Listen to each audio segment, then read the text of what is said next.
So hey guys, welcome back to another video of Swallowed Star and I hope कि तुम लोग बहुत ही ज्यादा अच्छे और मजे में होगी। वीडियो में आगे बढ़ने से पहले कहना चाहूंगी कि अगर इससे पहले का एपिसोड अभी तक चेकआउट नहीं किया है तो पहले जाओ जाके उसे देख लो, वरना यहाँ तुम्हें कुछ समझ नहीं आने वाला। और अगर तुमने देख लिया है तो मैंने किसी देर के आज के इस वीडियो को फटाफट से शुरू करते हैं। सो उम्मीद जैसा कि हमने लास्ट एपिसोड में देखा था जहाँ पर लुओ फेंग का जो मेरिट स्कोर था वो पूरी तरीके से कम्प्लीट हो चुका था। इसी वजह से अब यहाँ पर वो डिसाइड करता है कि वो अकेले ही आगे बढ़ेगा और जिसका मतलब ये कि उसे यहाँ पर पॉइजन और बाकी सबसे अलग होना पड़ेगा। जिस वजह से हम देखते हैं कि पॉइजन, ताइगो और बाकी सभी लोग लुओ फेंग से अलग होने पर बहुत ही ज्यादा अपसेट हो जाते हैं, लेकिन वो लोग लुओ फेंग को फेयरवेल कहने के साथ ही उसे बेस्ट विशेस देते हैं और कहने लगते हैं कि उम्मीद करते हैं कि हमारी मुलाकात फ्यूचर में जरूर होगी। इसी के साथ हम देखते हैं कि लुओ फेंग अपने रास्ते उनसे अलग कर लेता है और फिर बाबता उसे नेक्स्ट मिशन का बताती है और साथ ही वो बताती है कि अब हम लोग मेनलैंड की तरफ जाने वाले डायरेक्ट रूट को पिक करेंगे। इसी के साथ हम देखते हैं कि लुओ फेंग भी उस रूट को देखकर बहुत ही ज्यादा हैरान हो जाता है और तभी बाबता उसे वो कॉन्टिनेंटल फ्रेगमेंट को भी दिखाती है, जिसे देखकर लुओ फेंग भी हैरान हो जाता है। और अब आगे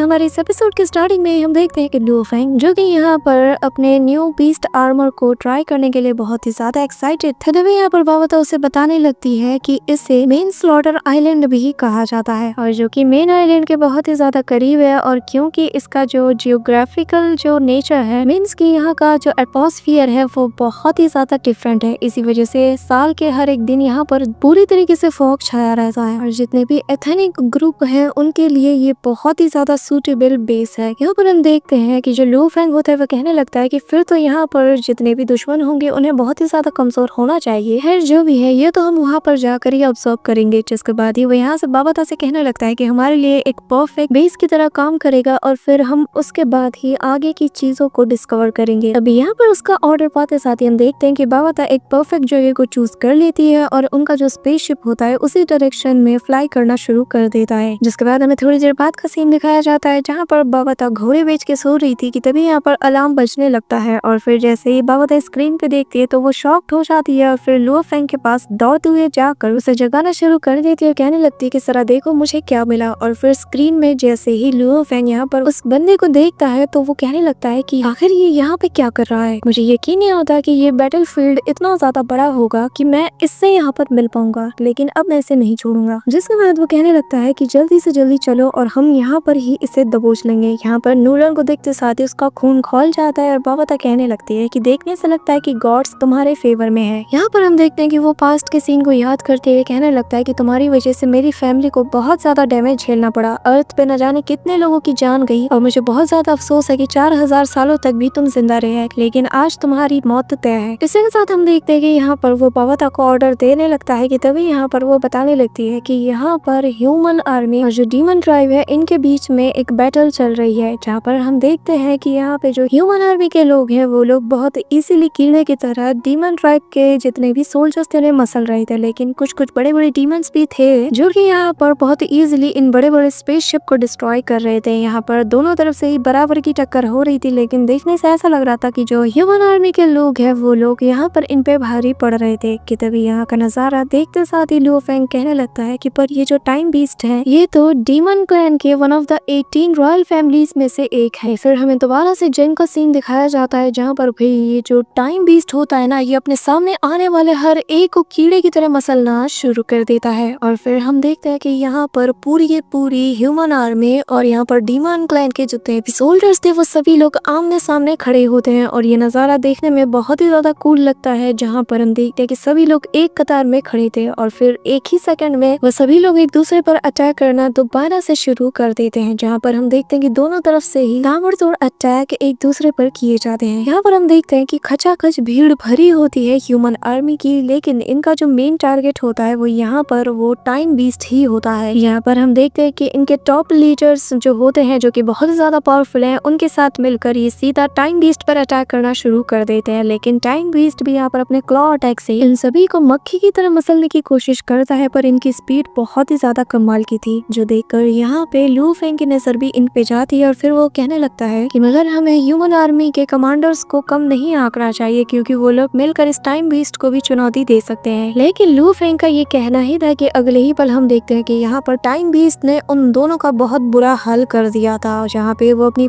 मूंछ को घुमाते साथ ही उन्हें बुरी तरीके से डैमेज कर देता है। तभी यहाँ पे लू फेंग कहने लगता है कि पर गोल्ड और कॉपर भी चाहे तो मिलकर इसका सामना कर सकते हैं। पर हम देखते हैं कि यहाँ पर सबकी हालत बहुत ही खस्ता कर दी थी अकेले इस टाइम बीस्ट ने। उसके सामने जो भी आता है वो यहाँ पर या तो उसे अपने पंजे की मदद से दबोच लेता है या फिर अपने मुंह से पावरफुल एनर्जी निकालकर उसे जलाकर राख कर देता है। लेकिन तभी हम देखते हैं कि यहाँ पर जो ह्यूमन आर्मी के लोग थे ये सभी लोग कंबाइन अटैक करके उसे नॉकआउट करने की कोशिश करते हैं। वहीं दूसरी तरफ जब ये सब कुछ हो रहा था तो लू फेंग कहने लगते हैं कि अगर ये लोग लॉर्ड डोमेन का यूज करते हैं वो भी परफेक्ट टाइमिंग के साथ तो इनकी जो पावर है ये इंक्रीज हो जाएगी। इसी के साथ हम देखते हैं कि यहाँ पे कुछ ऐसा ही कर रहे थे कि तभी हम देखते हैं कि उनके सारे ब्लेड अटैक्स अचानक से नाकाम हो जाते हैं और यहाँ पर जो टाइम बीस्ट होता है उसे कुछ अटैक्स लग जाते हैं जिससे वो तेजी से दहाड़ता है और वही गुस्से में आग बबूला हो जाता है और अपनी जो टेल होती है उसे घुमा के इन सभी पर जड़ देता है। यहाँ पर हम देखते हैं कि आधी से ज्यादा जो आर्मी इसका सामना कर रही थी उनकी बैंड ये अकेले ही बचा कर रख देता है और कह सकते हो कि यहाँ पर वो अकेले ही ह्यूमन आर्मी पर डोमिनेट कर रहा था, जिस वजह से उसकी जो पूरी की पूरी आर्मी थी उसे भी अब बहुत अच्छा बैकअप मिल जाता और यहाँ पे वो लोग पूरी टीम के साथ मिलकर ह्यूमन आर्मी के जितने भी सोल्जर्स थे उन पर डोमिनेट करना शुरू कर देते हैं। जो कि यहाँ पर बाबा तभी स्क्रीन पर देख रही थी और कहने लगती है कि लगता है कि ह्यूमंस की हालत यहाँ पे खराब है और अगर ऐसे ही सब कुछ चलता रहा तो रैंशिंग बहुत ही जल्द यहाँ से जा चुका होगा। यहाँ पर हम देखते हैं कि अचानक से एक बड़ा सा जाइंट क्रिएचर भी आ जाता है जो कि आते साथ ही नोलन पर अटैक करना शुरू कर देता है, लेकिन उसके साथ ही अगर उसकी जान बचा लेते हैं। पर ये लोग अकेले काफी नहीं थे और यहाँ पर जो डीमन ट्राइब की फौज थी वो दोबारा से इन पे डोमिनेट करना शुरू कर देती है और यहाँ पर नोलन को ऐसे हारता हुआ देखकर लू फेंग यहाँ से कहने लगता है कि जो नोलन माउंटेन है वो इस वक्त 3 रियल्म्स पर रिलाई कर रही है। यहाँ तक कि उसके लिए कुछ लोग तो अपनी जान की बाजी लगाने के लिए भी रेडी हैं, जिससे पता चलता है कि वो बाकी सब के लिए कितना ज्यादा इम्पोर्टेंट है। यहाँ पर हम देखते हैं कि बाबा बताने लगते हैं कि वो सब तो ठीक है लेकिन क्योंकि हम यहाँ के बहुत ही ज्यादा क्लोज है तो जितने ह्यूमन ट्राइब के लोग हैं वो हमसे हेल्प मांग रही है। जिसके बाद हम देखते हैं कि भाई पूरी की पूरी स्क्रीन यहाँ पर नोटिफिकेशन से भर जाती है और सभी लोग बस यहाँ से किसी भी तरीके से बस हेल्प चाहते थे क्योंकि यहाँ पर ये लोग पूरी तरीके से कॉर्नर हो चुके थे। यहाँ पर लू फेंग स्माइल करता है कि ठीक है फिर चलो थोड़ा मजे किए जाएं और जाकर इनके हेल्प करते हैं। जिसके बाद हमें दोबारा से बैटल ग्राउंड का सीन दिखाया जाता है जहाँ पर हर तरफ बस डीमन ट्राइब ही छाई हुई होती है, कोई एक सिंगल कॉर्नर नहीं होता जहाँ पर ह्यूमंस हमें नजर आते हैं। तो डोमिनेट करना तो दूर की बात है। यहाँ पर हम देखते हैं कि ऊपर नीचे दाएं बाएं चारों तरफ बस यहाँ पर डिमोनिक क्रिएचर्स ही नजर आ रहे थे जो कि यहाँ पर ह्यूमंस का सफाया कर रहे थे और बेरहमी के साथ अपने रास्ते में आने वाले हर एक ह्यूमन सोल्जर या वॉरियर जो भी है उसे कुचलते हुए आगे बढ़ रहे थे। यहाँ पे हम देखते हैं कि हमें कुछ लोगों को भी दिखाया जाता है जिनमें से कहने लगता है कि जल्दी से जाओ, यहाँ से एस्केप करने में लग जाओ, मैं यहाँ पर तब तक इन्हें संभाल के रखता हूँ। यहाँ पर हम देखते हैं कि बाकी के 2 लोग आगे बढ़ रहे होते हैं और पीछे उनका एक साथी मर रहा था। यहाँ पर हम नोलन को भी देखते हैं, यहाँ पर वो कहने लगता है कि हमारी इतना सालों की मेहनत बर्बाद गई और अब यहाँ से वो बस जैसे तैसे एस्केप करने की कोशिश करता है कि तभी यहाँ पर हम देखते हैं कि जो पूरी की पूरी डीमन आर्मी थी वो इन पर हावी पड़ने लगती है। लेकिन इसी मोमेंट पर उन सभी को आसमान में एक हलचल होती हुई नजर आती है और हम देखते हैं कि ये हलचल और कोई नहीं बल्कि लू फेंग कर रहा था, जहाँ पर वो कमाल की हीरोइक एंट्री मारता है और उसे देखते साथ ही सभी लोग शॉक्ड हो जाते हैं और यहाँ पर वो सीधा उस टाइम बीस्ट के साथ भिड़ने के लिए आगे बढ़ता है, जो देखकर यहाँ पर जितने भी ह्यूमन सोल्जर्स थे वो कहने लगते हैं कि दोस्त ऐसे आगे मत बढ़ो, अभी हमें थोड़ा वेट करना चाहिए। यहाँ पर जैसे ही नोलन की नजर लू फेंग के स्पेस सूट पर जाती है तो वो समझ आता है कि ये कौन है और फिर वो कहने लगता है कि आखिर मैं इसे पहचानने में गलती कैसे कर सकता हूँ। लेकिन हम देखते हैं कि नोलन यहाँ पर फिर भी श्योर नहीं था, उसे अभी भी कंफ्यूजन हो रही थी, लेकिन वो जानता है कि ये अगर कोई हो सकता है जो कि बिना किसी चीज की परवाह किए ऐसे बेखौफ होकर आगे बढ़ रहा है तो बस एक ही इंसान हो सकता है। यहाँ पर हम देखते हैं कि जो ह्यूमन आर्मी के लोग थे वो लोग भी कहने लगते हैं कि हमारे इक्विपमेंट भी उसे डिटेक्ट नहीं कर पा रहे। तभी हम देखते हैं कि लू फेंग यहाँ पर उस बीस्ट को अपनी तरफ अट्रैक्ट करते हुए कहने लगता है कि मेरी बात और गौर से सुनो, अगर तुमने अभी के अभी अपना ये सब कुछ नहीं रोका तो मैं तुम्हें यहाँ पर जान से मार दूंगा। यहाँ पर बेसिकली लू फेंग उसे थ्रेटन करने की कोशिश करता है, जिसके बाद वो अपने बीस्ट गॉड की पावर का यूज करना शुरू कर देता है, जिस मदद से हम देखते हैं कि वो वहाँ मौजूद सभी पर अपना इंटेंस अमाउंट में प्रेशर डालने लगता है और सभी लोग बहुत ही ज्यादा डर जाते हैं, इवन कि ह्यूमन रेस के लोग भी पहचान नहीं पाते कि आखिर ये कौन है। यहाँ पर हम देखते हैं कि यहाँ पे जो टाइम बीस्ट होता है उसे यकीन नहीं होता कि आखिर ये कौन है जो कि यहाँ पर इनके डिवाइन बीस्ट की पावर का यूज करके इन्हें सप्रेस करने की कोशिश कर रहा है। कि तभी हम देखते हैं कि वो टाइम बीस्ट यहाँ पर लू फेंग पर अटैक करने के लिए आगे बढ़ता है और यहाँ पर अपने डोमेन को भी एक्टिवेट कर लेता है। लेकिन लू फेंग भी अपने डोमेन को एक्टिवेट कर लेता है और उसके डोमेन को पूरी तरीके से डिवोर कर जाता है, जिस वजह से अब यहाँ पर वो बीस्ट पूरी तरीके से लू फेंग के डोमेन में फंस चुका था। उसे समझ नहीं आ रहा था कि आखिर वो कहाँ पर आ गया है, लेकिन इससे पहले कि वो कुछ रिएक्ट कर पाए यहाँ पर लू फेंग आते साथ ही अपना यूनिवर्स शैटरिंग नाम का अटैक कर देता है, जिससे हम देखते हैं कि सिंगल क्लॉ अटैक से वहाँ का स्पेस टूटने लगता है और फिर एक सिंगल अटैक से ही पूरा का पूरा टाइम बीस्ट डिस्ट्रॉय हो जाता है। जिसके साथ ही हम देखते हैं कि बाहर जितने भी क्रिएचर मौजूद थे उन सभी को पता चल जाता है कि यहाँ पर उनका लीडर मारा जा चुका है। इसी वजह से वो लोग पीछे हटना शुरू कर देते हैं, लेकिन यहाँ पर जो ह्यूमन